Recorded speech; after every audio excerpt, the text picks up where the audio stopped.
Okay, so this will be our first topic for our PEA. No? So, introduction to physical agents. No? Unahin kasi muna natin yung physical agents, no? Konti lang naman for your prelims. And then for midterms, finals, doon na tayo sa electros. Okay? So, the role of physical agents in rehabilitation, medyo explore natin siya. Ano ba ang role ng physical agents? Is it our mainstay? Junk lang ba siya? Or ano ba talaga yung dapat role ng physical agents? Okay? So sabi dito, no, without documentation which justifies the necessity of the exclusive use of physical agents or modalities, okay, the use of physical agents in the absence of other skilled therapeutic or educational interventions should not be considered physical therapy. No? So, ibig sabihin, yung use of physical agents alone does not generally constitute physical therapy. No? Kailangan, it is applied by a skilled professional, no? Skilled professional, which is PT dapat. Okay? Physical agents, no, are usually used with other interventions and not as the sole intervention. So, ibig sabihin, it is an adjunct. No? Kumbaga, it is a supplementary treatment.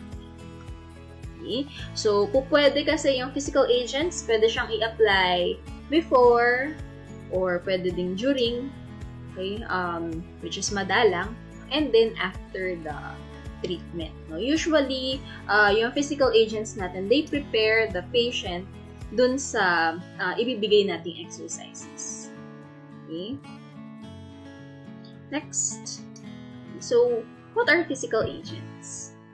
Okay, so this is consists of energy and materials applied to patients to assist in rehabilitation that include heat, cold, water, pressure, sound, electromagnetic radiation, and electrical currents.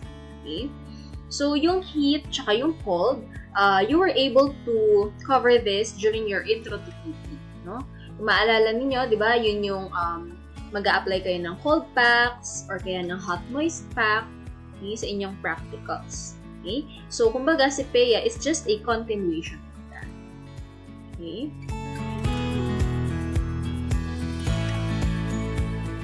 So, primary beneficial effects of physical agents.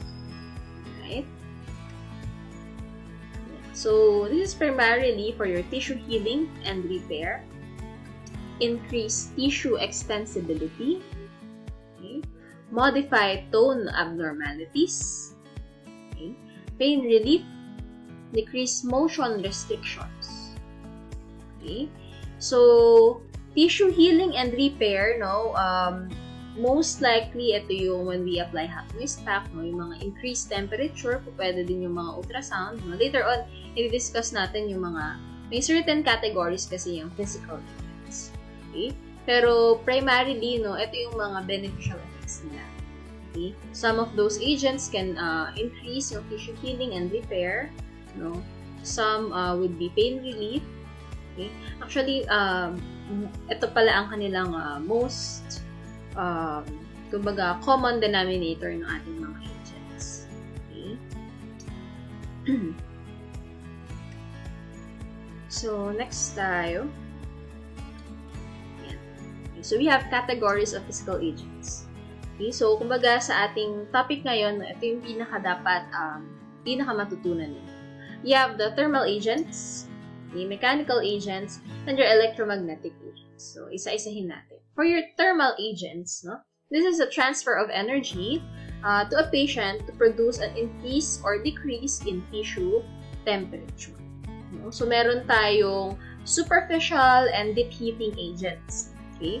So, for example, no, your ice packs, okay, superficial lang siya. Okay? Superficial lang. Pero, if you want to target a deeper tissue, you have to increase the duration of the ice pack, no, on the body surface. Okay? But, it should not exceed 45 minutes, no? 30 to 45 minutes, no? Pag nag-exceed kasi siya ng 30 to 45 minutes, pwede niyong ma-burn yung patient. Although, yes, I know, no? ice siya. But, no, with extreme coldness, no, pwedeng ma-burn yung patient. Okay? With the use of ice, no, kapag masyadong matagal. Right? Next would be your hot packs. This targets superficial tissues only. Ultrasound, okay, dahil meron siyang certain frequencies na pwede nyong i-adjust, it can target deeper and superficial tissues. Okay. Next, no, and lastly would be your diathermy. Okay, si diathermy na hindi natin siya mako-cover ng talagang mismong tutok. Okay. Your diathermy, just same as your ultrasound, it can target deeper tissues. Okay? Kaya niya rin mag-target ng deeper tissues. Yun nga lang, no? Dahil it's so bulky, okay, mas nag-o-opt na tayo for ultrasound. Almost parehas lang sila ng function. Okay? Parehas din sila ng nabibigay na beneficial effects to your patients. Kaya hindi na siya masyado ginagamit ng mga clinics. So, we have thermotherapy and your cryotherapy. Okay, so medyo dadaanan lang natin siya. Okay, your thermotherapy is used to increase circulation. No? Increase circulation kasi when we apply a hot pack dun sa area, no, we promote vasodilation. And when we promote vasodilation, okay, we increase circulation, blood circulation in the area. Okay, therefore, we would also have an increased metabolic rate. Now, later on, ma-discuss natin yung sa increased metabolic rate, okay, in accordance with the increase in temperature. Okay. And also, no, soft tissue extensibility and or to decrease pain. Okay. Cryotherapy naman, kabaliktaran naman, no, ng mga yon. Decrease circulation because we promote vasoconstriction. Okay? Vasoconstriction naman. And then, decrease the metabolic rate and also decrease pain. Okay? Ayan. So, both of these, no, your thermotherapy and your cryotherapy, these are therapeutic application. No? Pagka-thermo, therapeutic application of heat. Okay? Pero pag cryo naman, therapeutic application of cold. Okay? So, these are just some of the equipments, no? Ito si diathermy, no? Sobrang bulky niya. Compare mo naman kay ultrasound, na ito lang. No? Kailangan mo lang ng gel, okay? Tapos ito, no? Meron na tayong mga portable kasi meron din yung desaksak, no? Compare mo dyan, no? Napaka-bulky. Okay? To this. Tsaka medyo may kamahalan din si diathermy. Okay, you also have your hot packs. Okay. And as well as your cold packs. Okay. Next would be your mechanical agents. Okay. So, they apply force to increase or decrease pressure on the body, no? Primarily water. Okay. Usually yan. Okay, water. So, we have what we call yung hydrotherapy. When we say hydrotherapy, ito naman yung therapeutic use of the water. Okay. We also have the traction. Okay. Although there is some increased volumes of researches, no, na hindi daw gaano nakakatulong yung traction in terms of the pagka long-term yung tinignan natin. Okay. Wala siya masyadong long-term consequences. Okay. So, traction. And then we also have compression. Okay, so we make use of certain bandages. Okay, tapos we make use of the pressure. Okay, we increase the pressure on and between the structures. Okay, and usually we apply it on edematous limbs. So water immersion.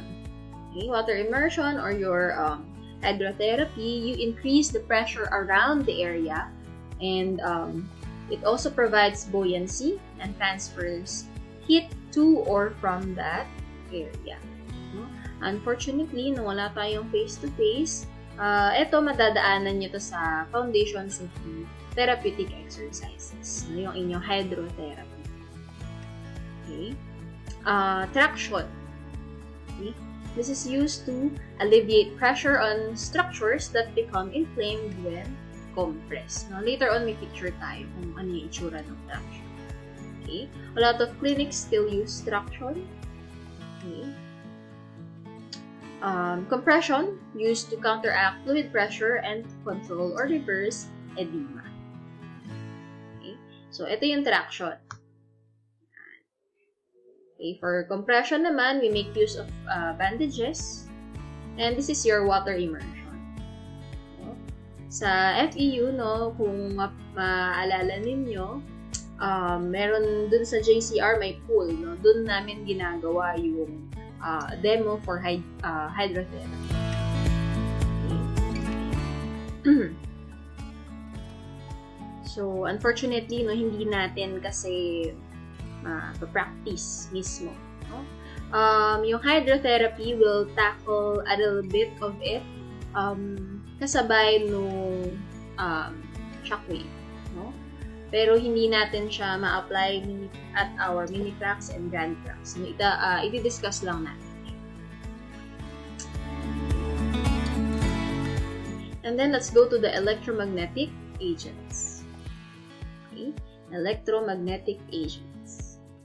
Okay, you apply energy in the form of electromagnetic radiation or an electrical current. So, these are your examples, your UVR, your IRR, laser, diathermy. No? Si diathermy, dalawahan siya. No? Pwede rin siya sa mechanical. Okay, kasi it produces heat. Your diathermy, no, sa thermal. Sorry. Okay, sa thermal agent, pwede rin siya because it produces heat. No? Pero because it is a medium frequency, no? Medium frequency current, okay? Under din siya ng electromagnetic agent. Okay? So, your UVR, no, this produces erythema and tanning of the skin, but also it has a antibacterial effect. Okay, so usually, ina-apply natin yung UVR sa mga patients who are suffering from pressure ulcer. No? Lalo na yung mga nasa stage 3 na. So, yan yung ginagamit natin to cleanse the wound. Okay? IRR naman produces erythema and heat only in superficial tissues. Tulad siya ni hot packs, no? Superficial lang din yung kaya niyang i-reach na area sa ating body. Next, we have the laser, no, in the frequency range of visible light or your IR radiation. Okay. And then we also have the continuous shortwave diathermy. Okay, it produces heat naman in both superficial and deep tissues. No? Kaya nga siya parang medyo pinalit na sa ultrasound. Parehas sila na kayang i-target both your superficial and deep tissues. Okay. Lastly would be your ES. Okay? This is the use of electrical current to induce muscle contraction and changes in sensation. So usually, if you want to decrease pain, no, pwede rin gamitin si ES. Reduce edema or accelerate tissue heat. Okay? So si ES, kaya niya kasing stimulate in the motor level or in a sensory level or both. Okay, yung ES. Okay, so, mas matatakot pa natin siya pagdating natin ng midterm and finals. Okay, so, ito yung laser. Okay, ito yung IRR. This is your UVR. Usually, hindi ganito ka-bulky, no? So, pwedeng yung hand carry lang. May mga ganon na UVR. And then, this is your TENS. Okay, that's your TENS or your ES. ES. Okay, so, just a review of your categories of physical agents.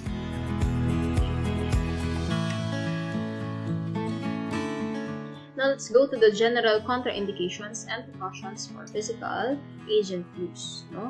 Actually, ma-encounter nyo to ulit once na inisa-isa natin yung mga modalities. Okay? Ayan. So, contraindication. When we say contraindication, these are circumstances in which a physical agent should not be used. Hindi siya pwede talagang gamitin. Once na may na-identify kayo sa patient na possible, pwede siyang contraindicated dun sa modality na yun, hindi siya pwedeng gamitin talaga.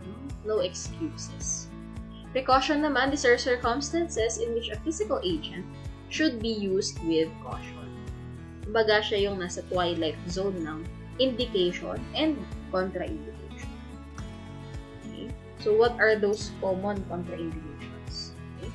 Pregnancy, especially if yung area na target ninyo is sa lumbar area, okay? Or sa abdominal area. Ibawal siya.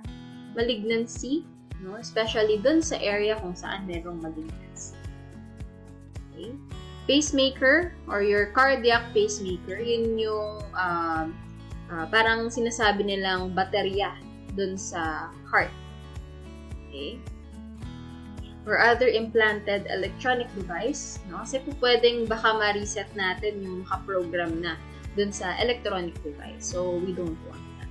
Okay? And then, impaired sensation and impaired mentation. Of course, part of this application in yung mga modalities, you should always ask for the patient's response. No? Masyado po bang mainit? Masyado po bang malamig? Masyado po bang malakas yung kuryente? Okay, hinaan po ba natin? Okay, so kapag ka-impaired yung sensation niya, he or she wouldn't be able to give you the correct response. No? Baka sabihin niya, parang hindi mainit. So, ginawa mo naman, sinobrahan mo pa yung init. Okay, ang turns out, no, magulat na lang siya, may burn na dun sa katawan niya. Okay, dahil impaired yung kanyang sensation. No? Especially with your diabetic patients. No? Kapag ka ganon, it's actually not necessarily contraindicated. Pwede pa siya na precaution. No? Depende, case-to-case basis. No? Depende dun sa modality na gagamitin. Okay, so usually, ang mangyayari dun, if impaired ang kanyang sensation, right, kailangan nyo i-monitor. No? Pero, ito kasi yung medyo tricky part. No? Usually, our physical agents, okay, you apply them to decrease pain. But if the patient has an impaired sensation, wala nang use yun. No? Impaired sensation. Tapos, for pain siya gagamitin. But pwede pa siguro if you want to increase the flexibility or the extensibility of the area, no? You want to increase yung circulation ng area, pwede pa. But you have to closely monitor the area, okay, that is exposed. And also with your impaired mentation, listen.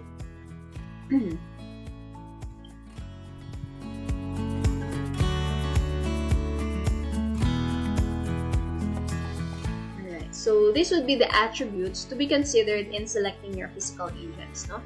First, you have to consider yung goals and effects of that treatment.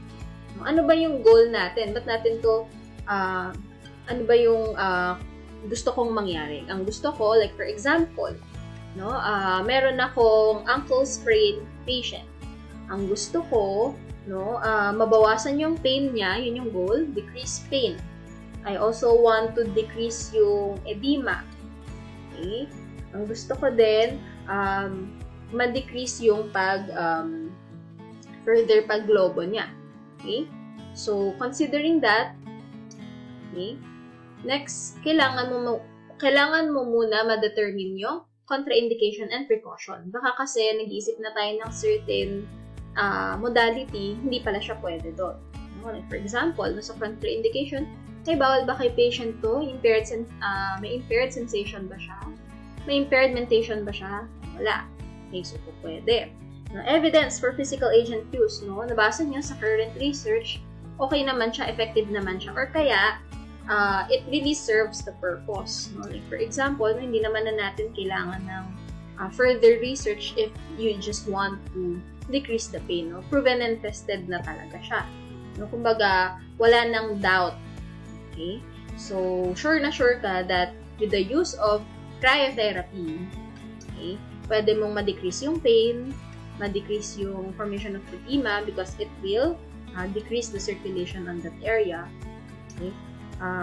Pero hindi ko sinasabing pag kaganon is pag may ankle sprain, ito agad yung ibibigay natin. No? This is for examples. Okay? Next would be cost, convenience, and availability. No? Kahit saan ka pumunta, no, merong tindahan, pwede kang bumili ng ice doon, no, para pwede mong i-apply doon sa area. Okay? So, pwede siya. Okay? So, ganun tayo mag-consider, no, in selecting your physical agents. So, pagdating sa mini prax, grand prax, ito yung dapat flow ng inyong thought. Okay? Dapat ito. Ano ba yung goal na gusto kong gawin dito? May contraindication ba siya? Precaution? So, tatanungin yan si patient. May evidence ba dito? Okay? And then, lastly, no, cost, convenience, availability. Meron ba nito sa area? Okay? Ayan. Especially sa clinics, no? Now, let's go to the non-ionizing and ionizing parts of your electromagnetic spectrum. This is your electromagnetic spectrum. Usually, makikita niyong picture yung merong Roy G. Biv. Okay? So, for this lecture, okay, ganito muna tayo. Anyway, sa mga next topics natin, no, meron na yung may kulay na Roy G. Biv. Alright, so for your ionizing, we have the gamma rays, X-ray, and UVR. Okay? And then for your non-ionizing, no, medyo pagitna sa visible light. Your IRR, microwave, radio, and cell phones, and the power lines. Okay? So, anong pinagkaiba ni non-ionizing at ionizing? No, pansin nyo, pag nagpapa-X-ray, no, kailangan mga 3 to 6 months. Kung hindi naman emergency, mga 3 to 6 months ang pagitan kapag magpapa-X-ray, no? Pagka, kunwari, for check-up lang, hindi nila talaga nire-require na frequent kang nagpapa-X-ray. Okay? Because of the ionizing effect.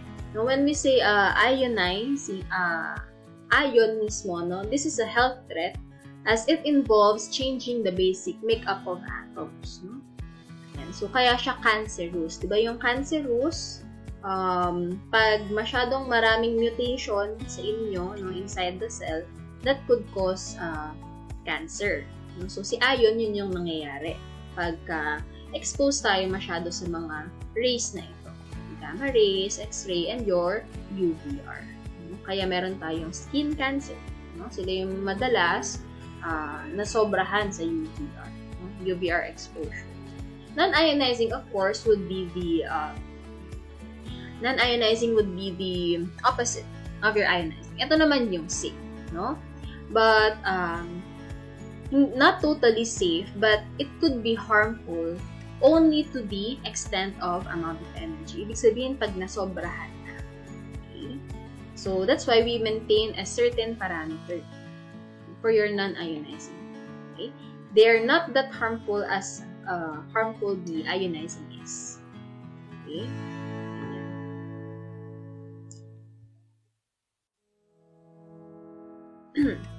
So, makikita nyo, no? Meron tayong waves dito. Okay? The more that we go towards this, no? Mas nagiging lesser ang waves. Okay? Lesser ang waves. So, ibig sabihin nito, low frequency. Okay? Yung tinatawag nating low frequency kasi konti lang yung waves. Pero pag dito, no, yung tinatawag nating high frequency. Okay? High frequency. When you have high frequency, of course, dahil kailangan niyang mag-form ng maraming waves. Okay? It has a lesser time. So, hindi lang masyado kita or pansin dito sa picture, no? Pero it has a lesser time to really form the waves. So, ang nangyayari would be this. Okay? If you have a low frequency, okay, you have a long wavelength. Ito yung tinatawag nating wavelength. Okay? Yan. Pag high frequency ka naman, dahil nga kailangan mo ng mabilisang formation of the waves, you have a short wavelength. Okay? Short wavelength. Ibig sabihin, they are indirectly proportional to each other. Ibig sabihin, mababa ang frequency, mataas ang wavelength, or mahaba ang wavelength. Okay? Mataas ang frequency, mababa naman ang, or maiksi ang wavelength. Actually, meron kaming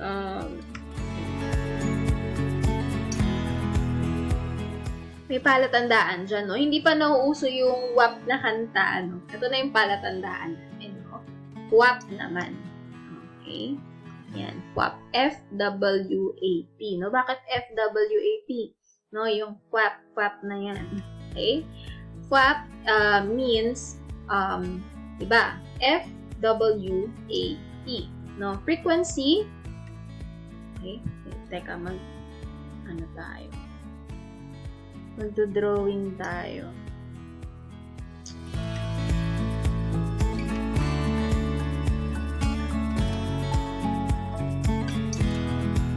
Okay.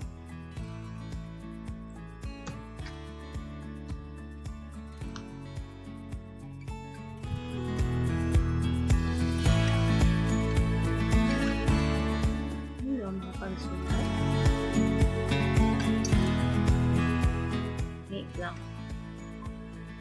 Okay, so WAP, diba? So, ang nangyayari would be frequency. Okay? Alternate sila. Frequency, increased frequency would mean lower ang wavelength. Okay? Lower wavelength, higher ang attenuation. Okay? And then, or absorption, sorry. Absorption pala. Attenuation, iba yun. Absorption. Okay, and then, penetration. No? So, alternate sila up, down, up, down. Okay, so, higher frequency would mean that it has a decreased wavelength. Decreased wavelength, higher frequency would also mean increase ang absorption. Okay? Increase ang absorption, lesser ang penetration. Okay? When we say absorption penetration, okay, ito yung clinical effects of the electromagnetic radiation. No? This is determined by the frequency and wavelength. So, kailangan yung tandaan to, no? Kasi when we set the frequency, okay, automatic na, no? Yung wavelength niya, yung absorption and penetration, dinedetermine mo na. Okay? Kasi, ano sila? Kumbaga, they are connected to each other. No? Meron silang relationship. Okay? So, FWAP. No? Tatandaan nyo yan para hindi kayo mali. Okay? Yan. So, meaning, if you want a deeper penetration, okay? Ibig sabihin, increase ang penetration. Okay? Huwag malilito ha. Deeper penetration, meaning, increase ang penetration. Therefore, kung increase ang penetration, ang absorption ay decrease. Okay, lesser ang absorption, increased ang wavelength, okay, sorry, increased ang wavelength, and therefore, ang kanyang frequency would be decreased. Okay, frequency would be decreased. So, therefore, ang isaset niyang parameter in that certain modality should be in a decreased frequency. No? Siya kasi yung pwede nating i-adjust sa mga modalities. Yung frequency. Okay, so tatandaan si FWAP. Okay? You might be wondering, no, ano yung pinagkaiba ng penetration sa absorption. Okay? So, for example, no, mag-drawing ulit tayo.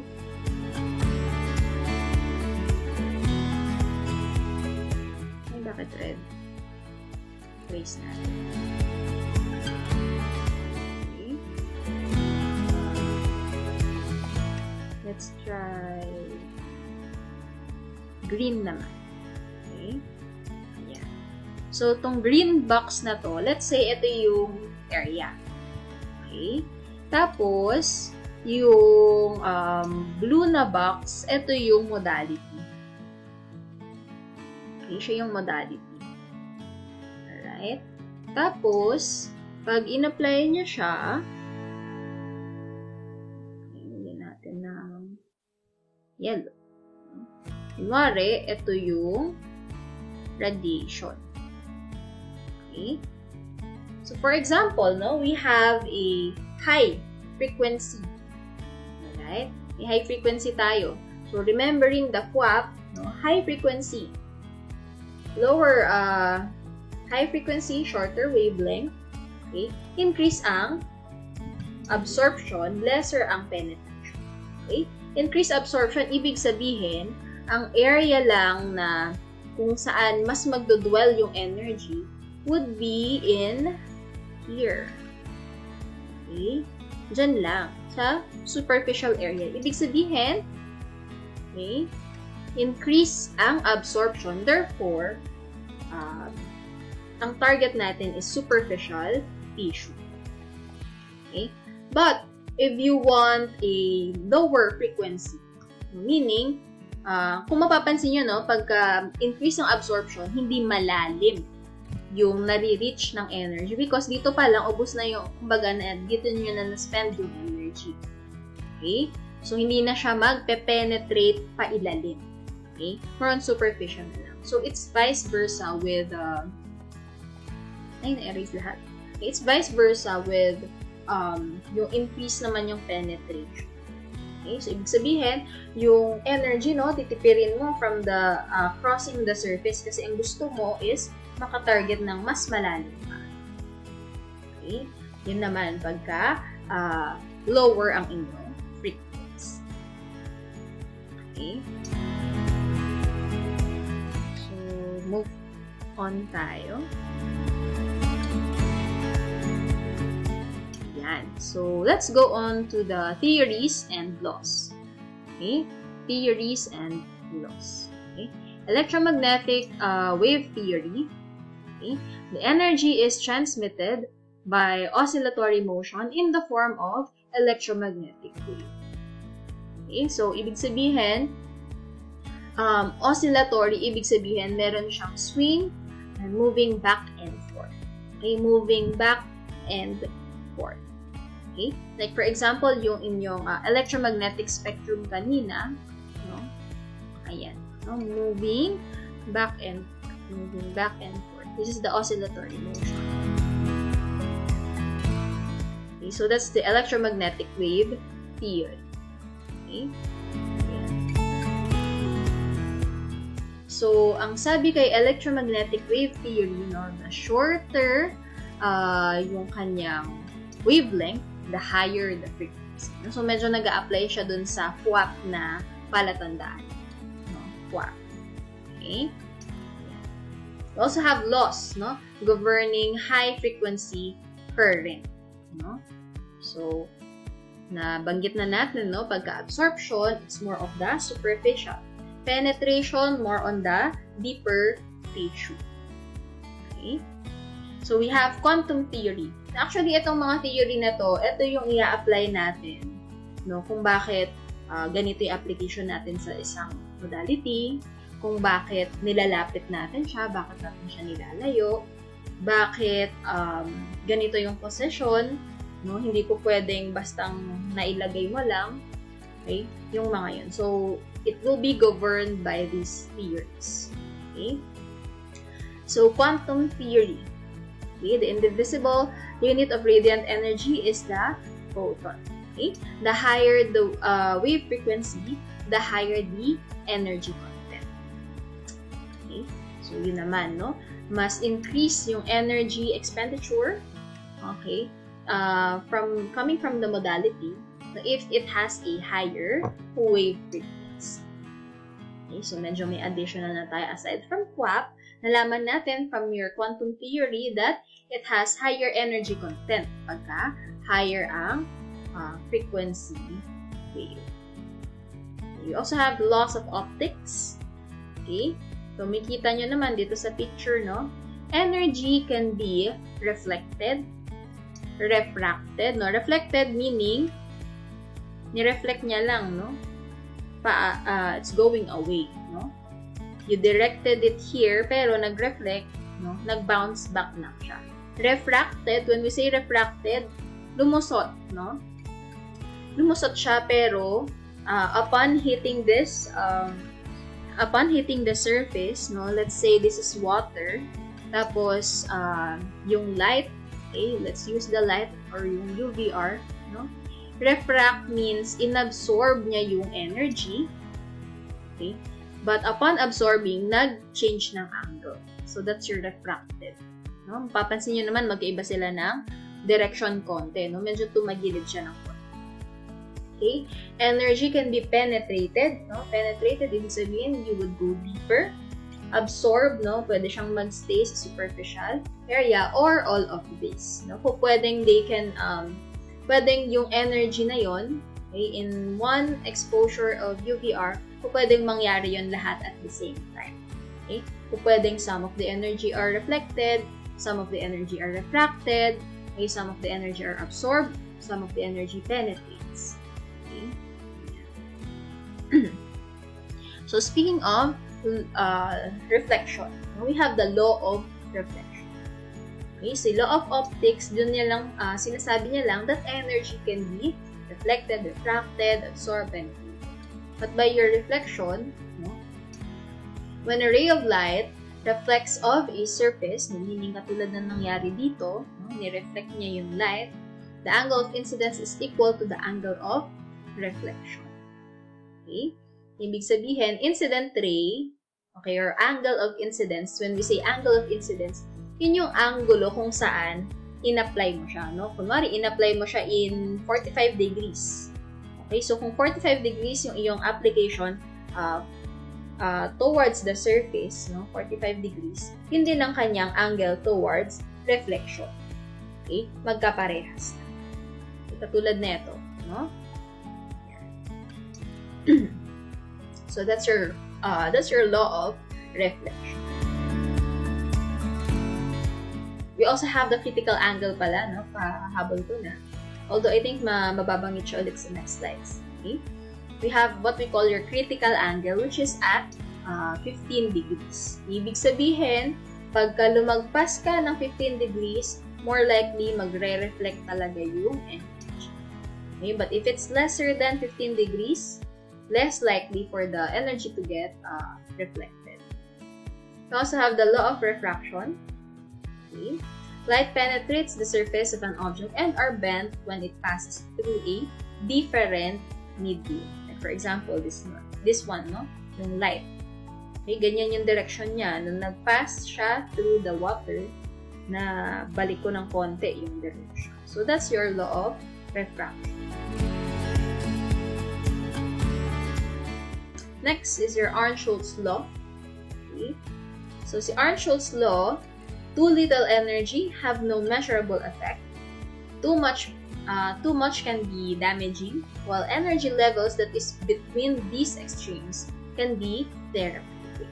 Kaya ang sinasabi nila, even yung mga medicines natin, they're actually poisons, pero at a lesser degree. Okay? So, same with your Arndt-Schulz law, no? It is one of the fundamental laws, no?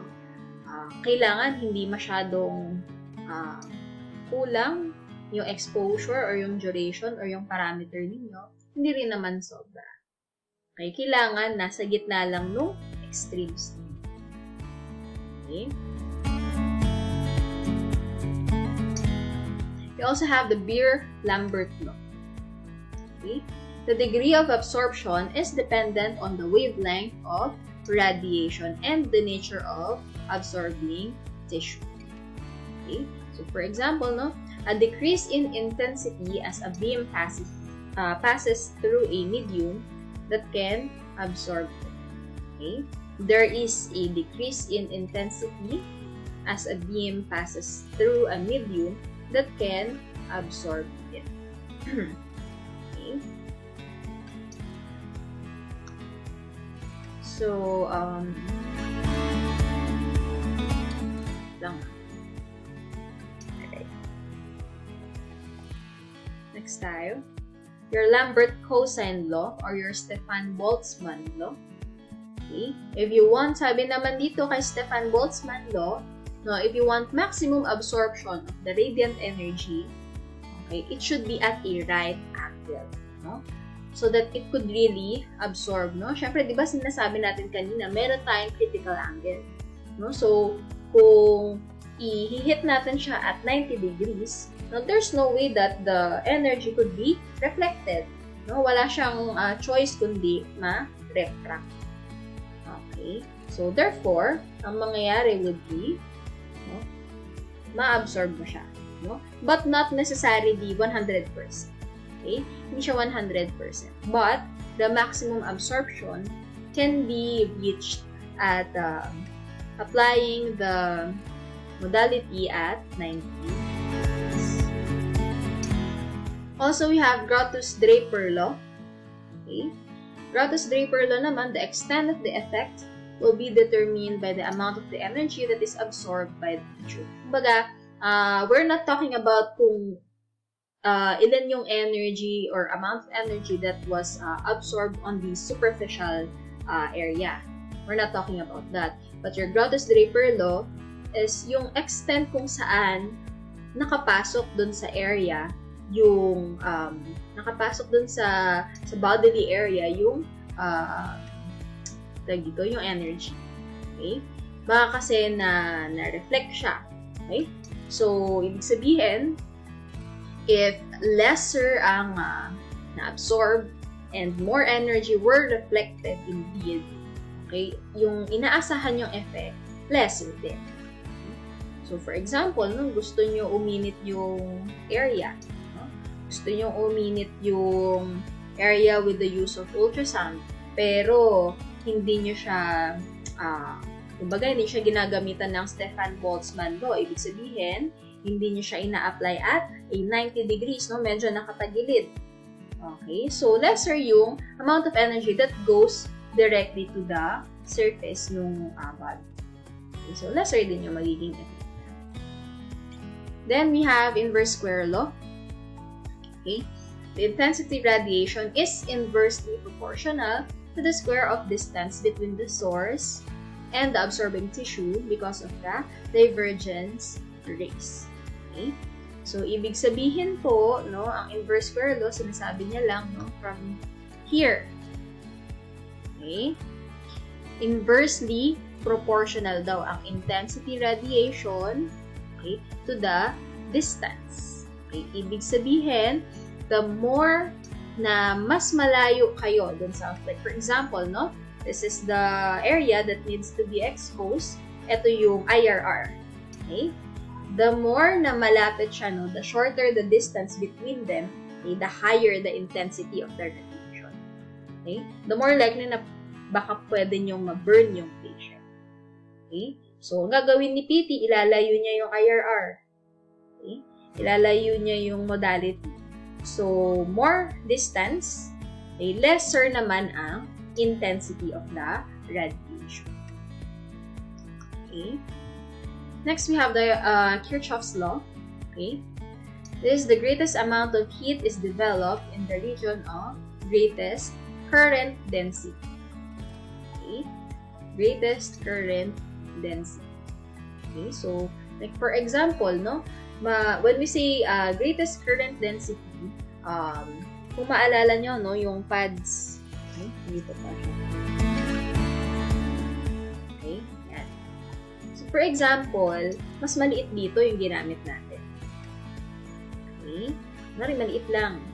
Tapos, medyo malakas yung electricity, okay, na ginamit ninyo. Okay, dahil maliit yung pad, okay, yung current density niya is nag-increase din. Okay, ibig sabihin concentrated yung electricity dun sa area. Okay? Kasi hindi mo ma-disperse yung energy kasi maliit lang yung pad. Okay? Therefore, pwede siyang mag-produce ng greatest amount of heat. No? let's say, siguro mas applicable siya sa hot packs. Okay? Absorb ng hot packs yung pero masyado siyang maliit. Okay? So, therefore, concentrated yung peak doon. Okay? Merong greatest amount of heat sa merong greatest current density. Okay? Yeah. So, what we can do, no, para lesser yung amount of heat, you have to disperse that. So, kailangan, para mag-increase, mag-decrease ang current density, kailangan mag-spread yung energy na yun. So, ang ginagawa natin would be, kailangan lakihan yung area kung saan nanggagaling yung energy. Okay? Nalakihan nyo kung saan nanggagaling yung energy. Okay? Next is your Wien's law. Okay? Hotter objects emit most of their radiation at shorter wavelengths. Meaning ito. Okay? Yan. Siyempre, kapag shorter wavelengths, increase ang frequency. Cooler objects naman daw emit most of their radiation at longer wavelengths. So, ibig sabihin, sa ultrasound, pag nag-set tayo ng parameter, no, if you set it at a higher frequency, no, mas nag-heat yung area. No? More likely kasi yung absorption niya nandun sa, mataas yung absorption niya, therefore, umiinit talaga yung superficial area. Okay, so, shorter wavelengths for hotter. Okay? Hotter, shorter wavelengths. No? Cooler, longer wavelengths. Okay?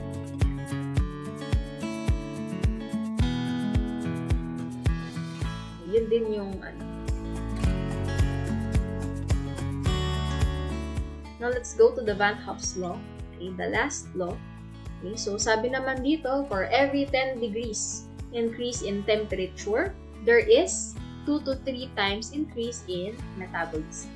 Okay, kaya kanina, no, upon applying or application of the thermotherapy, okay, that increases the tissue temperature, and therefore, it also increases the metabolism. So, that's the end of our first topic. So, next week, we'll tackle the IRR. Okay? So, review, and then you'll have the post-quiz later scheduled at the last 30 minutes of your scheduled class. Okay? Thank you.